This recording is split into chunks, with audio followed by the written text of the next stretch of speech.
संबंध बोधक अव्यय का पद परिचय। अब हम उदाहरणों के द्वारा समझेंगे कि संबंध बोधक शब्द की पहचान अगर हमें हो गई तो उसका पद परिचय हमने कैसे देना है। तो संबंध बोधक सबसे पहले तो के, से या रे ये कारक चिन्ह उन शब्दों के साथ होंगे और संज्ञा या सर्वनाम क्या संबंध वाक्य में बताया गया होगा।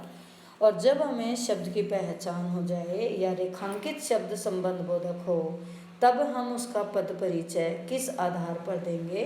तो यहाँ हमें दो बातें बतानी हैं, एक तो संबंध बोधक अव्यय और दूसरा किन शब्दों के बीच संबंध स्थापित किया गया है। तो उदाहरण नंबर 1, रसोई के अंदर माँ खाना बना रही है। तो यहाँ के अंदर संबंध बोधक शब्द है तो उसका पद परिचय बनेगा संबंध बोधक अव्यय और संबंध बताया गया है रसोई और माँ के बीच की माँ वहाँ खाना बना रही है। तो अगला इसका बनेगा रसोई और माँ के बीच संबंध। दूसरा उदाहरण, मेरे घर के पास बाजार है। तो यहाँ के पास जो है संबंध बोधक अव्यय है और इस वाक्य में घर और बाजार के बीच इन शब्दों के माध्यम से संबंध बताया गया है। तो इसका पद परिचय बनेगा के पास का संबंध बोधक अव्यय घर और बाजार के बीच संबंध। अगला उदाहरण देखो, झील के पार पहाड़ी है। तो यहाँ झील और पहाड़ी इनके बीच संबंध बताया गया है और शब्द हैं के पार के माध्यम से दोनों का संबंध स्थापित किया गया है। तो इसका पद परिचय बनेगा संबंध बोधक अव्यय झील और पहाड़ी के बीच संबंध। अगला उदाहरण देखो, भाई के अलावा बहन ने भी खाना खा लिया।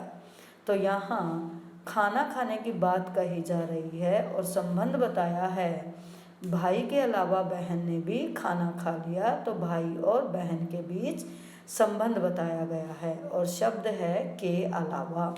तो के अलावा संबंध बोधक शब्द है, उसका पद परिचय बनेगा संबंध बोधक अव्यय भाई और बहन के बीच संबंध।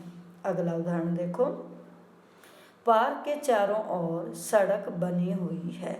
अब यहाँ के चारों ओर ये यहाँ संबंध बोधक अव्यय है और इसमें पार्क और सड़क के बीच बातचीत हुई है या संबंध बताया गया है।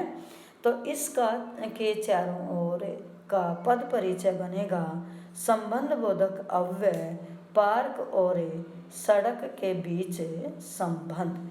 अगला उदाहरण, बच्चे कक्षा की तरफ जा रहे हैं। तो यहाँ कक्षा और बच्चे इन दोनों के बीच संबंध स्थापित किया गया है और शब्द हैं की तरफ शब्दों के माध्यम से संबंध स्थापित हुआ है। तो की तरफ अव्यय है संबंध बोधक अव्यय।